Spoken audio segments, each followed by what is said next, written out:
Hello there folks, welcome back to the Chap's Guide. My name is Ash and I am your host on this journey through men's style, self-development and personal grooming.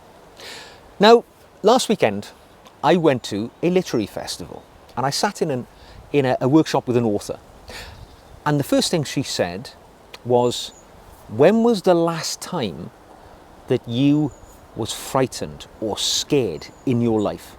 And it rocked me back on my heels, because the point she was making, it was all about, some of the challenges that she had faced in life and how she overcome them, and how these challenges can creep up on you when you don't expect them. But actually, I could pose the same question to you, couldn't I? When was the last time that you felt truly scared or frightened by something in life? Something that you did, something that made you feel a little nervous or a little unsettled or outside the ordinary. Because many of us, we would really struggle to answer that question when we get to midlife. Because by the time we've reached that, and midlife, by the way, is defined by the ages of 40 and 65. 65 and over, you're in later life, but the same thing really applies, regardless of what phase of life that you're in. But certainly by the time you reach midlife, and I'm 55, right? So I'm squarely in the middle of that category. When you reach this point in life, life seems quite stable, there feels like a line of continuity to my life, and in various different ways. By this point in life, you're likely settled down when it comes to relationships. You'll maybe be married, you maybe have children, you might even have grandchildren if you started young enough, and there is a stability. You've got a lot of responsibilities at this phase in life. You might be looking after kids, grandkids. You might be looking after the previous generation who have grown old, and you're keeping an eye on them, making sure they're okay. And in addition to that, you've got your career, don't you? And let's be blunt, by the time you're 55, you're probably, you've hit the ceiling. It's quite likely that you're not going any higher, and your day job is now something which you find fairly straightforward every day, because you've been doing it for a long time. You might be senior, you might be junior, but you're on an equilibrium. There are a few avenues where you feel nervous and unsettled, and, to use the expression, a little bit frightened as you go through life, because life has that sense of stability. And that, although many people find that comforting, stability, I would say, when you think about it, when you pose yourself the question, when was the last time you felt fear about anything you actually do or take on in life? And if the answer is you can't find an answer readily, it means your life is lacking in challenge. And maybe, we are existing in a phase where every day is kind of the same as it was yesterday, and tomorrow will look very much like the same. And the problem with that, whilst stability is comforting to know what's coming ahead, a life which is stripped of challenge, of fear that you're doing something different, something new, can actually be a life which lacks growth, because it doesn't matter what age you are, you still have the capacity to grow, to learn, to inspire other people, and to be inspired yourself to go on and do new things. And so the very real reality is that while a life of comfort and stability seems quite straightforward on the outside, what it means is that our lives are rather flat, right? And we're not challenging ourselves. We're not making the best of the life that we could have, because we've lapsed into this mediocrity of existence. We're not feeling any excitement anymore.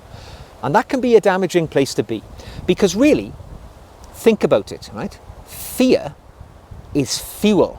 It is not a foe, because that tightness in your guts that you get when you're about to do something new or experience something, it reminds me of when I was a kid waiting to go on the roller coaster at a theme park.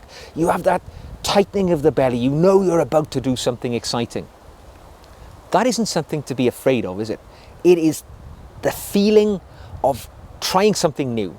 It is the feeling, truly, of being alive, and that shouldn't be something to be frightened of at any stage in life at all. It's not weakness, it's proof of life. It's proof that we're still here and we're making a difference. And remember that fear in manageable doses is probably the greatest thing that nudges us forward.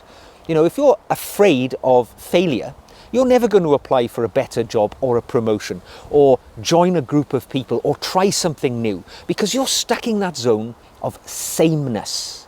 Every day is the same as yesterday and tomorrow will be the same. And that is not a good place to be, irrespective of the age that you find yourself. Because when we challenge ourselves, when we test ourselves, we adapt. We will change, we will grow, we will learn, we will become better and stronger. And that's what we've got to remember.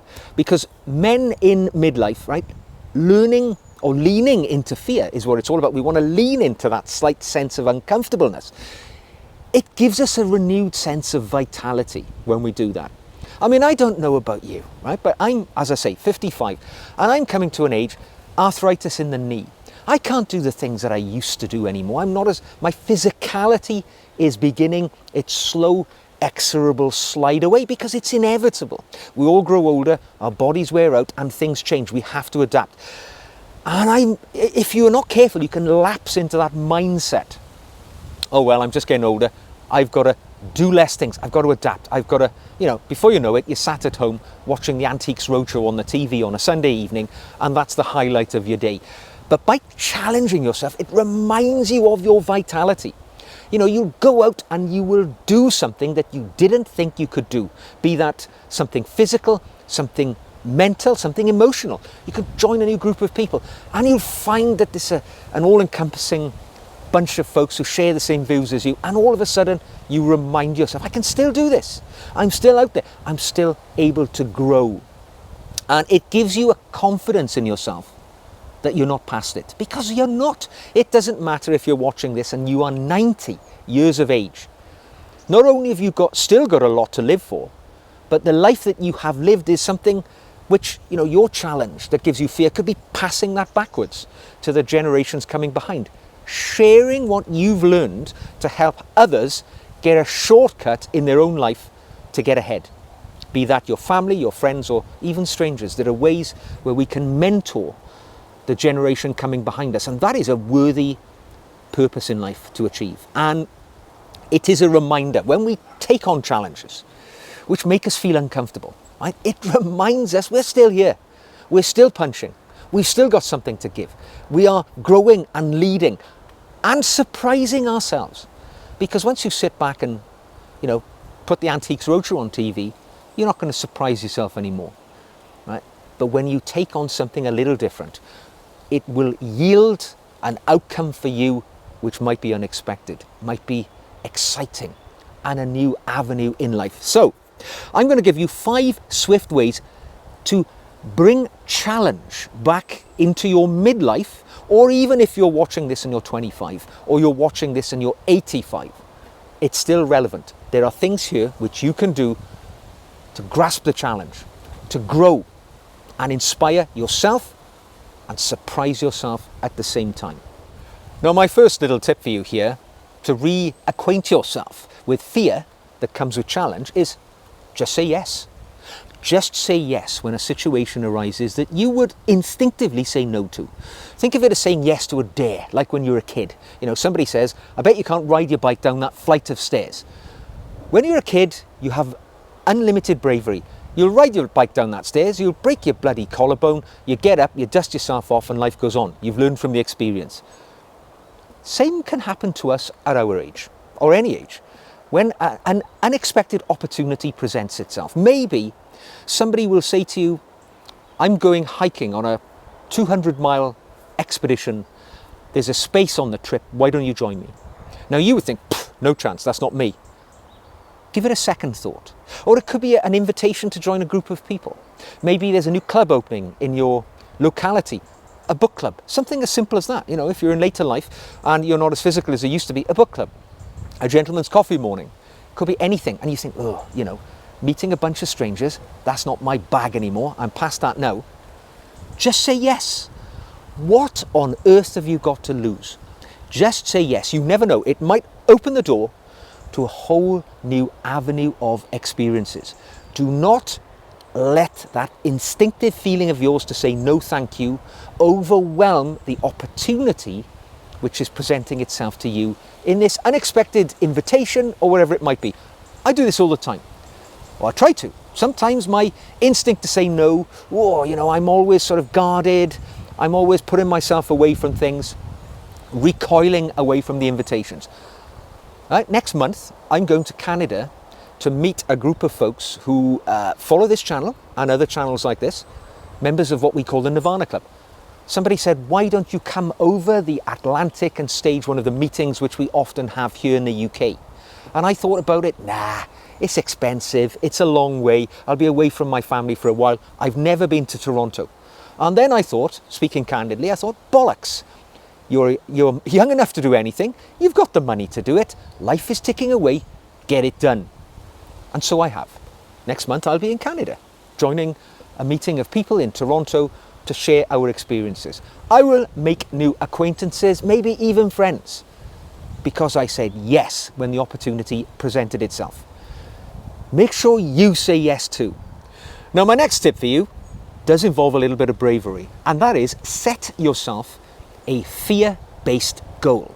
Because I'm sure we all have challenges which we find rather intimidating, right? Things you've always fancied doing, but you've always put off because it's never been the right time. And you, believe me, you'll always find a reason not to do it if you look hard enough. It's far harder to find the reason to say yes. But set yourself that challenge, whatever it might be. Now it could be you've been putting off for years. Maybe you've wanted to run a marathon or a half marathon or a 10K. You've heard other people talking about it and you thought, I've always fancied that, but it sounds a bit like a lot of hard work and a lot of commitment. It's not the right time for me. It's a fear, isn't it? Now's the right time for you. If it now isn't the right time, there's never going to be a right time. It's never going to happen. You're going to go to your grave with the regret that you never took on a fear-based challenge. It could be something a lot simpler and less physical. It could be that you've always been intimidated about public speaking. Well, join a Toastmasters group or a professional speaking association group or something like that in your area. Or volunteer, if you're a churchgoer, volunteer to give a reading in your church. Because if it's something that frightens you and sets off that little tingling tightness in your guts, it means it's a challenge that's worth doing. When you do it, you put your mind to it, you achieve it. It could be anything, it could be a solo trip, right? You've always wanted to go and see the battlefields of France or whatever, right? Where great Uncle Charlie went to his death in the First World War and you want to go and see his grave. But you've always thought, it's a bit indulgent, it's expensive, I can't be... Do it, right? Plan it, do it. It will inject a new sense of life and vivaciousness into the weeks of your year as you plan it, as you do it, and afterwards the renewed strength of character which you have been imbued with because you achieved a goal which made you a little frightened. Now my next tip is quite simple. Break routine with intention. Because midlife, it's all about routine, stability, equilibrium. And you might catch the same bus every day. You might drive the same route. You might go to the same bar. And life becomes this constant Groundhog Day where every day is largely the same. But break that habit with intention. Instead of driving, walk. Instead of taking the bus, go another route. Ask for a lift with somebody you know who's going the same way. Do something. Go to a different bar that you normally go to. Do something just a little outside the ordinary mundanity of standard living. It can be something as simple as that.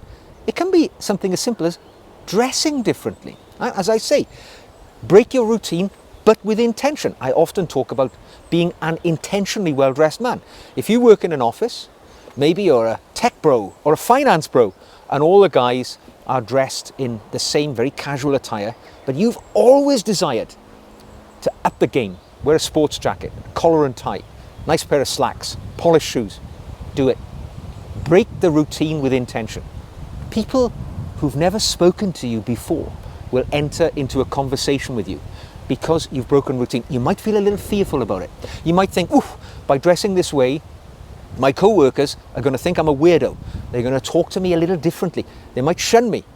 No, they won't. they'll be intrigued and they will want to know more about you. And if that's the you inside that's busting to come out, release it. Break routine with intention. Now, my next tip for you is don't be afraid to become a beginner in some form of activity again in your life. Enroll in a skill that makes you feel uncomfortable and like a fish out of water. Because at midlife, right, by this stage, you tend to have got where you're going, don't you? You're probably in a leadership role. You're probably a boss in wherever you work. Or the skills that you have, you're really good at because you've invested quite a few years, decades now, into getting to this stage in your life. You're quite proficient at whatever you do. And that's something that can hold you back because maybe you want to learn a new language. Maybe you want to learn a new physical thing. Maybe you want to learn to play the piano or learn carpentry or something like that. And you don't want to enroll on a course or a training program because the thing that's holding you back now is I'm going to be the oldest guy there and I'm going to be the worst at whatever I do. And that's going to hold you back. Because when you were young, you didn't have the money, you didn't have the time. Now, you've got the money, you've got the time, but it's fear that's holding you back. Well, you've just got to swallow that down because remember the outcomes that you will get at the other end, even if you're a beginner, even if you feel a little bit clumsy at whatever you're doing and everybody else seems better at it, the outcome will be a wonderful new opportunity to learn something. I'll give you an example. I think I was 48 when my wife said to me, our son was of a certain age then, I can't remember, he's growing up, he was full of energy. She said, I know, why don't we do a skiing holiday? Now my wife, I should say, is a fairly accomplished skier. I've never skied in my life at that stage. And I said, oh, I'm not sure about that. I've never skied.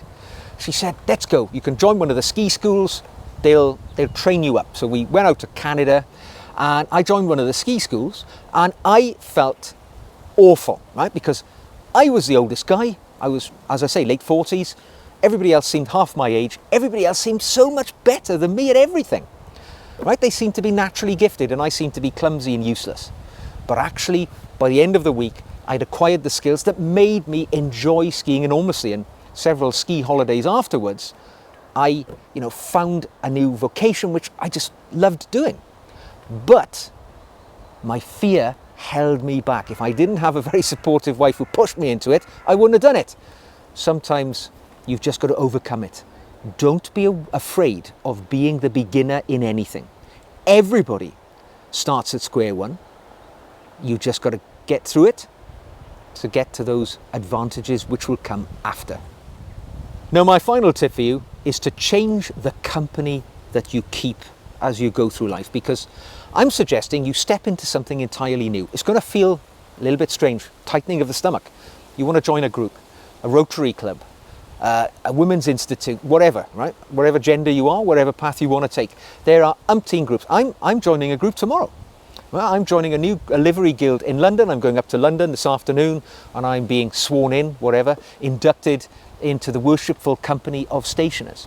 Something which I know very little about, but it promises to yield many social and professional networks, which I will enjoy discovering as time goes on. But it's slightly intimidating. I don't know what to expect. When I go there, I don't know what to talk about and what it will be like meeting other folks who share something that I know nothing about. And the same will happen in wherever you are in the world. There will be groups that meet. You might fancy going to something new, but the people you surround yourself with will bring wealth and joy into your life. And they will bring new opportunities, new avenues for you to get the most out of the life that you are living. And I know you're going to feel frightened about opening that door and walking into a group of people who all seem to know each other and you are the odd one out. But remember, a short time after you open that door, you'll be a member of that group and there'll be somebody else walking in who feels the same way.